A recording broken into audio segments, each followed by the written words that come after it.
क्या वजन बढ़ने से सचमुच डायबिटीज होती है? देखा गया है कि कुछ लोगों का वजन बढ़ने से डायबिटीज हो जाती है और कुछ लोगों का डायबिटीज में वजन कम भी हो जाता है। तो यही क्या रिलेशन है डायबिटीज और ओबेसिटी में? आज के वीडियो में हम यही देखने की कोशिश करेंगे कि डायबिटीज और ओबेसिटी का क्या क्लोज रिलेशनशिप है या क्लोज एसोसिएशन है, वो आज मैं इस वीडियो में देखूंगा।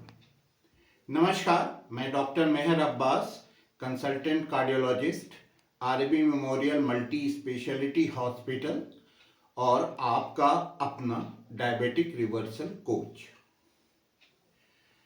आज का जो ये वीडियो है, इसमें मैं डायबिटीज और ओबेसिटी में क्या कोरिलेशन है वो देखने की कोशिश करते हैं। डायबिटीज का जो प्रॉब्लम है, बेसिकली ये नॉलेज और डिसिप्लिन का ही प्रॉब्लम है। और डायबिटीज का जो प्रॉब्लम है, ये कोई लोकल प्रॉब्लम नहीं है, सिर्फ ये केवल मात्र इंडिया की प्रॉब्लम नहीं है, ये ग्लोबल प्रॉब्लम है। तो जब प्रॉब्लम इतनी बड़ी है तो इसको हम लोगों को ज़रा डीप में देखना होगा। तो डीप में देखने के लिए हमको जो चीज़ की ज़रूरत पड़ेगी वो है, हमें हिस्ट्री देखना है। यानी हिस्ट्री को हमें पढ़ना है, हिस्ट्री को कंगालना है कि पहले की क्या हिस्ट्री थी। तो आज हम लोग सबसे पहले जो चीज़ देखेंगे वो है कि डायबिटीज़ का हिस्टोरिकल पर्सपेक्टिव क्या है वो देखने की कोशिश करते हैं। आज से 50,000 साल पहले जब इंसान जो था वो एक आपके स्टोन एरा में था, ठीक है, उसको हंटर गैदरर कहा जाता था। तो वो क्या करता था कि वो शिकार करता था और जो भी फल फूल उसको मिलते थे वो खा लेता था। तब डायबिटीज और ओबेसिटी की समस्या नहीं थी। उस समय जो समस्या थी वो थी, जो भी इंसान को बीमारी होती थी वो इन्फेक्शन के कारण से होते थे, और जो डेथ्स होती थी वो या तो इन्फेक्शन के कारण से होती थी या एक्सीडेंट के कारण से होती थी। तो आज से 6,000 साल पहले क्या हुआ कि इंसान जो है वो खेती करने लगा। तो खेती करने के लिए जितनी भी सभ्यताएं आपने पुरानी सभ्यताएं देखी हैं, वो नदी के किनारे बसती थी। तो नदी के किनारे इसलिए बसती थी कि वहां से उनको पानी भी मिल जाता था और वो ट्रांसपोर्ट के भी काम आती थी। तो वो लोग क्या करते थे कि वहीं पे कबीला बना के, गांव बना के वहीं पे रहते थे। उसके बाद फिर क्या होता है कि उसमें क्या होता है कि जब खेती होने लगती है तो खेती के बाद जो है ग्रेन्स इंट्रोड्यूस होता है। ग्रेन्स में कार्बोहाइड्रेट कंटेंट ज़्यादा होता है। तो उस समय की जो हम लोग सभ्यताएं देखते हैं कि उस समय जो आपके फूड के जो कंपोनेंट्स होते हैं, तो जो आपके स्टोन एरा के लोग होते थे, तो उस समय क्या होता था कि उसमें क्या था कि जो आपके फूड के कंपोनेंट होते थे उसमें क्या होती थी, फैट होती थी, चूंकि वो जंगली जानवरों का शिकार करते थे और जो फल फूल होते थे वो खाते थे। तो उसमें क्या होती थी कि वो जो है फूड के जो कंपोनेंट होते थे उस समय वो थे कार्बोहाइड्रेट और आपके एंजाइम्स, मिनरल्स, फैट्स, ये सब उनमें होते थे। और कार्बोहाइड्रेट का जो कंपोनेंट होता था वो बहुत कम होता था। उसके बाद फिर क्या होता है कि 3,000 साल पहले डायबिटीज के केसेस इक्का दुक्का दिखने लगे, क्योंकि उस समय क्या था कि आपके ग्रेन्स इंट्रोड्यूस हो चुके थे।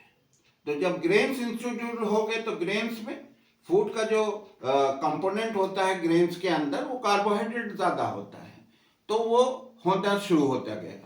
उसके बाद फिर क्या हुआ कि आपका 1800 में देखा ये गया कि बहुत सारे आपके जो फूड्स थे वो आपके इंडस्ट्रियलाइजेशन एरा आया 1800 में। और इंडस्ट्रियलाइजेशन एरा आने के बाद क्या हुआ कि इसमें जो है इंडस्ट्री आई, तो फूड का भी इंडस्ट्रियलाइजेशन हुआ, फूड की प्रोसेसिंग वगैरह शुरू हो गई, और उसके बाद जो है उसमें कार्बोहाइड्रेट की जो कंपोनेंट्स हैं वो भी बढ़ना शुरू हो गए। और जब कार्बोहाइड्रेट आता है तो आप जानते हैं कि कार्बोहाइड्रेट का जो टोटल कार्बोहाइड्रेट है वो भी बढ़ जाता है, आपका ग्लाइसेमिक इंडेक्स भी बढ़ जाता है और ग्लाइसेमिक लोड भी बढ़ जाता है। तो फिर क्या हुआ कि जो 1800 ईस्वी में इसमें क्या हुआ कि आपके कार्बोहाइड्रेट चूंकि खेती वगैरह करने लगे, ग्रेन्स इंट्रोड्यूस हो गया, और उसके बाद जो है ये आपकी कार्बोहाइड्रेट कंटेंट जो है बढ़ने लगा, फूड की प्रोसेसिंग होने लगी, फूड का भी इंडस्ट्रियलाइजेशन हो गया, और आपकी ये तो हमने ये देखा कि और 1892 में फिर क्या हुआ कि आपके कोका कोला भी शुरू हो गया, फूड की जो है आपकी प्रोसेसिंग वगैरह तो चालू हो ही चुकी थी, आपके फूड प्रोडक्ट्स भी बनने लग गए, आपके जैसे नमकीन बनने लग गई, बिस्किट बनने लग गया, और इस तरह से फूड का भी ग्लोबलाइजेशन हो गया।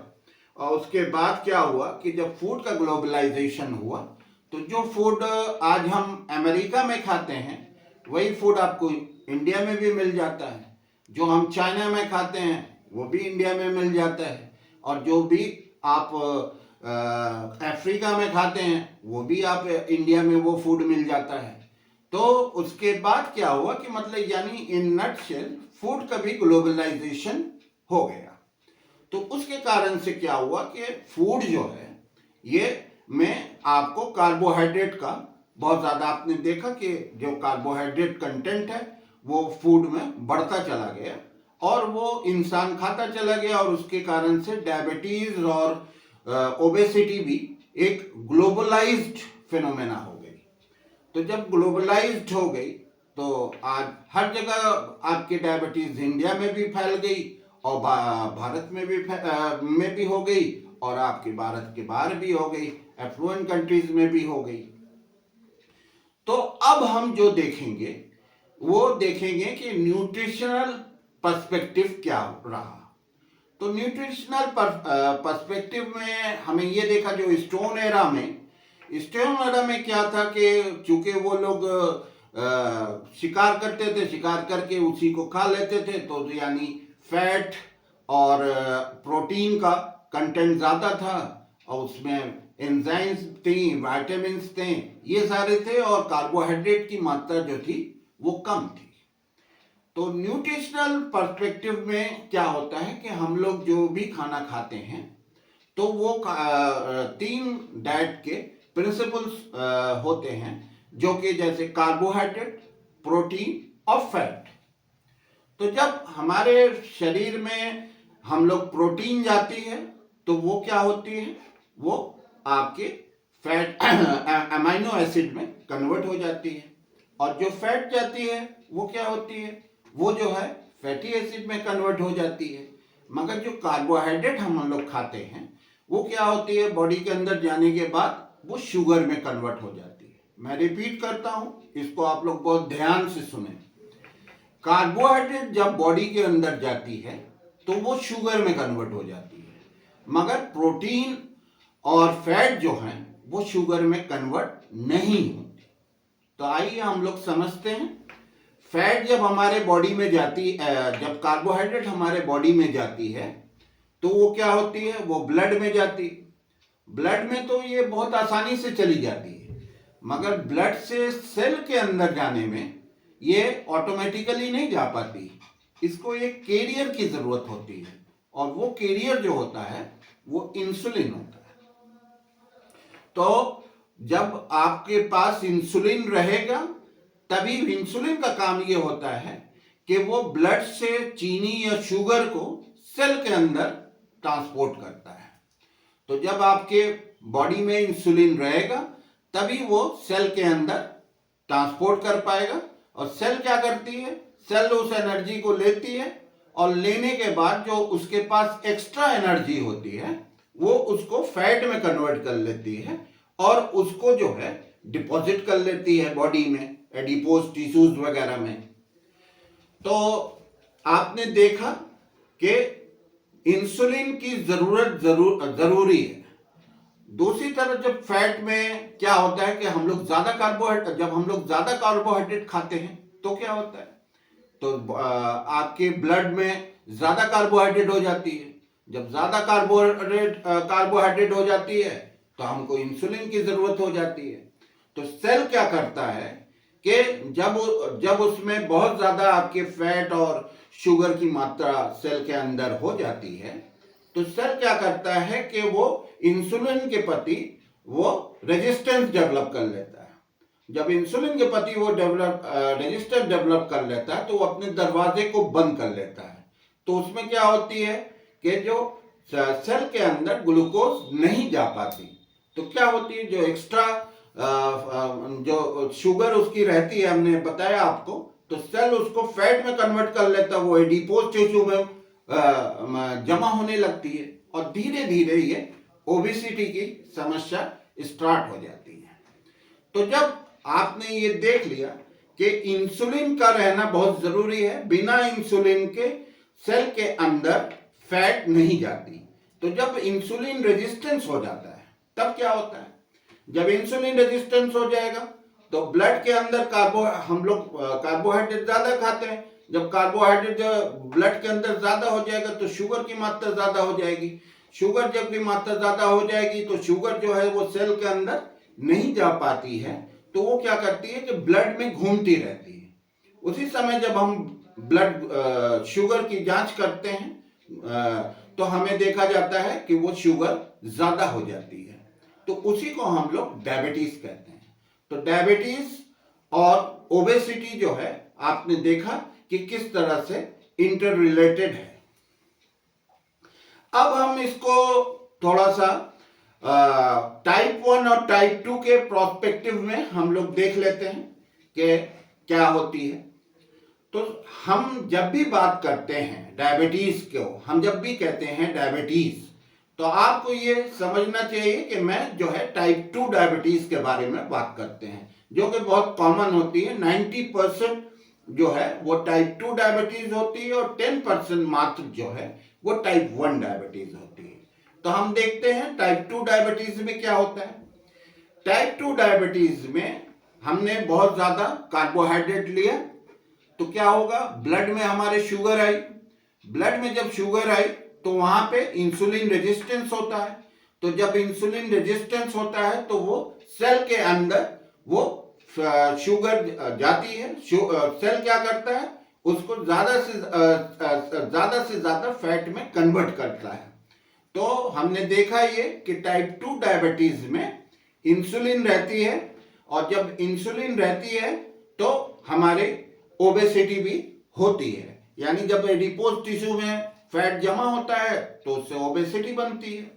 तो चूंकि टाइप 2 डायबिटीज में इंसुलिन मिलता है बॉडी को, तो इस वजह से जो है ओबेसिटी बढ़ती है और आपके इंसुलिन रेजिस्टेंस भी बढ़ता है। और टाइप 1 डायबिटीज में क्या होता है कि वहां इंसुलिन की कमी रहती है, तो फैट जो है वो शुगर जो है वो सेल में जा नहीं पाती, और जब वो सेल में नहीं जा पाती तो क्या होता है कि ब्लड शुगर तो बढ़ता है, वो बाहर घूमती रहती है ब्लड के अंदर, तो ब्लड शुगर तो बढ़ता है, डायबिटीज तो बढ़ती है। मगर उसमें क्या होता है कि वेट नहीं बढ़ता, क्योंकि वो फैट जो है वो सेल के अंदर नहीं जा पा रही है और सेल उसको कन्वर्ट नहीं कर पा रहा है फैट में।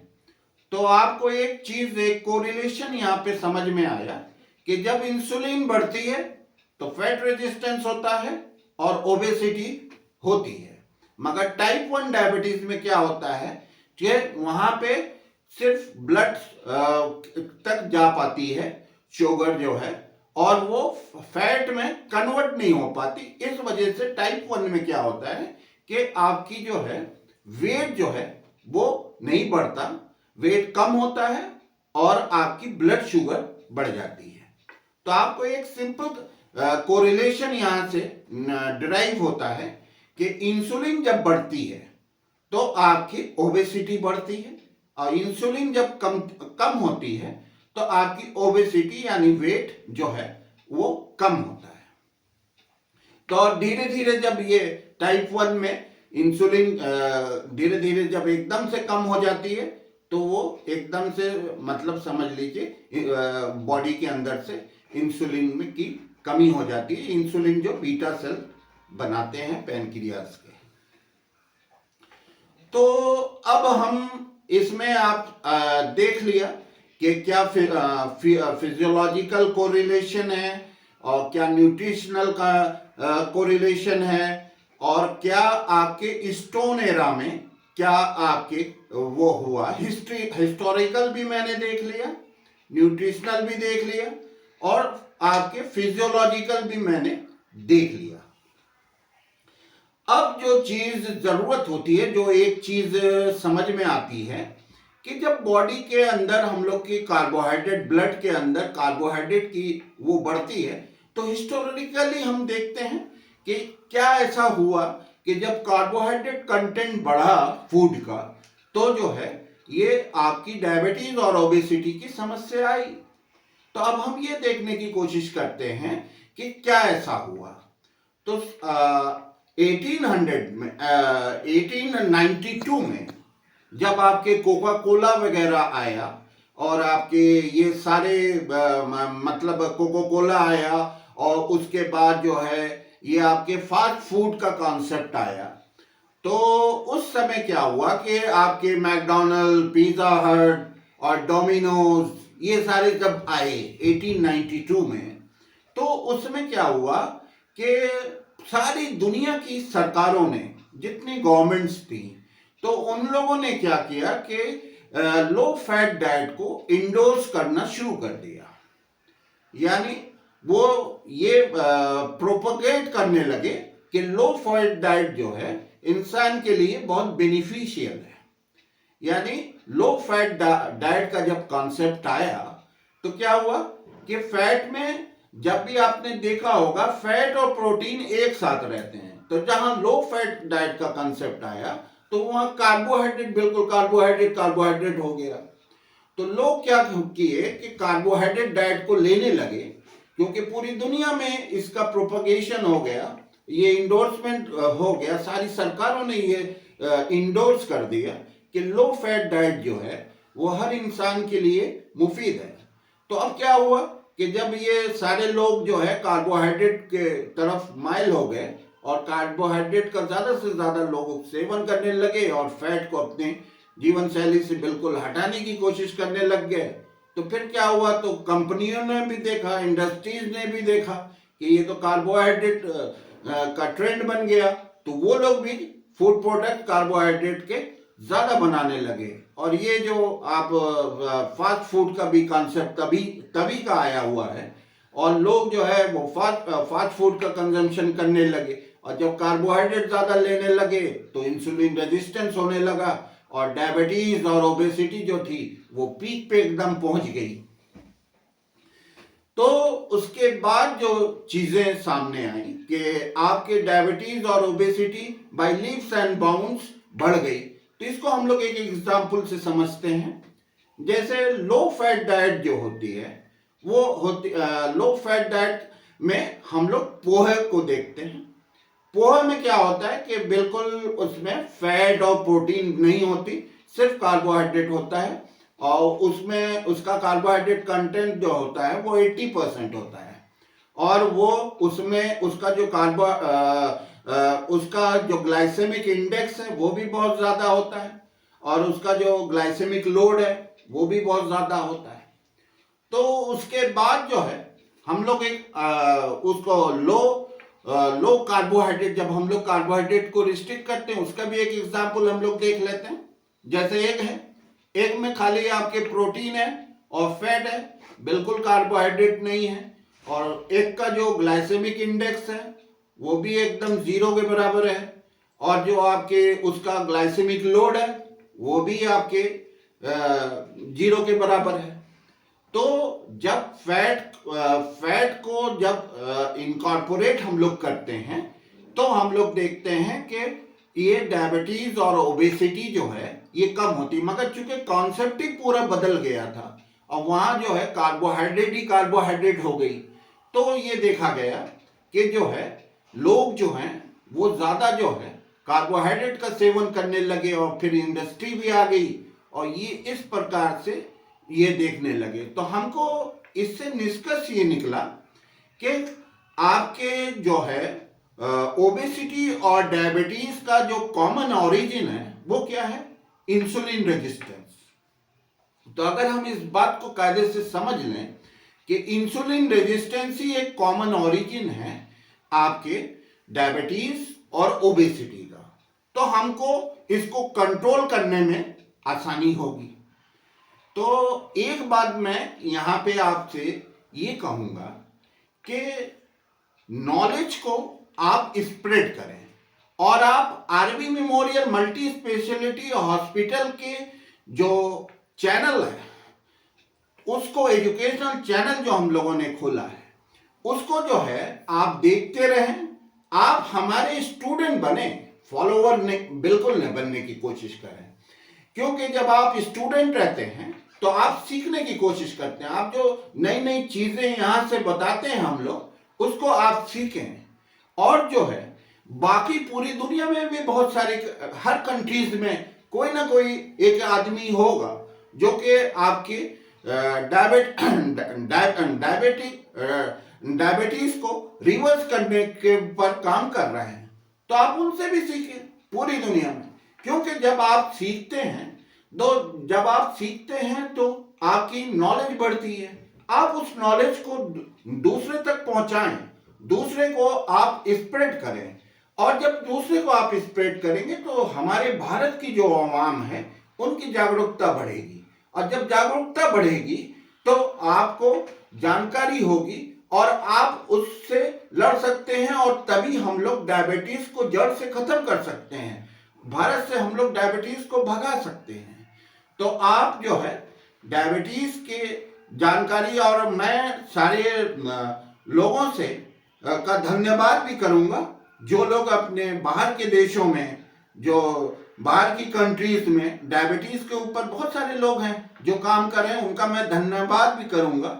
और आप उन लोगों से भी सीखने की कोशिश कीजिए, उनसे भी आप सीखिए सबसे, और करिए अपने मन की, जो आपके मन को अच्छा लगे, जो आपकी बॉडी के लिए मुफीद हो, आप वो चीज कीजिए। मगर सीखिए, जहां से भी आप सीख सकते हैं आप उसको सीखने की प्रयास करिए। हमारा अगला वीडियो इसी डायबिटीज और ओबेसिटी को कंट्रोल करने के लिए मेरा जो अगला वीडियो होगा वो डायबिटीज और ओबेसिटी को कंट्रोल करने के लिए मैं एक डाइट प्लान बनाने की कोशिश करूंगा, और वो मैं आप लोगों को शेयर जरूर करूंगा। तो डायबिटीज से लड़ना अगर है तो हम लोगों को नॉलेज को स्प्रेड करते रहिए और लोगों से ज़्यादा शेयर करते रहिए। और आप जो है ये RB memorial multi speciality hospital से हॉस्पिटल का जो आपका चैनल है उसको आप देखते रहें और उससे हमेशा सीखते रहें, और दूसरों से भी सीखने की आप कोशिश करते रहें। तो आइए नॉलेज को हम लोग स्प्रेड करें, डायबिटीज को भारत से भगाएं और ज़्यादा से ज़्यादा लोगों को शेयर करते रहें। नमस्कार।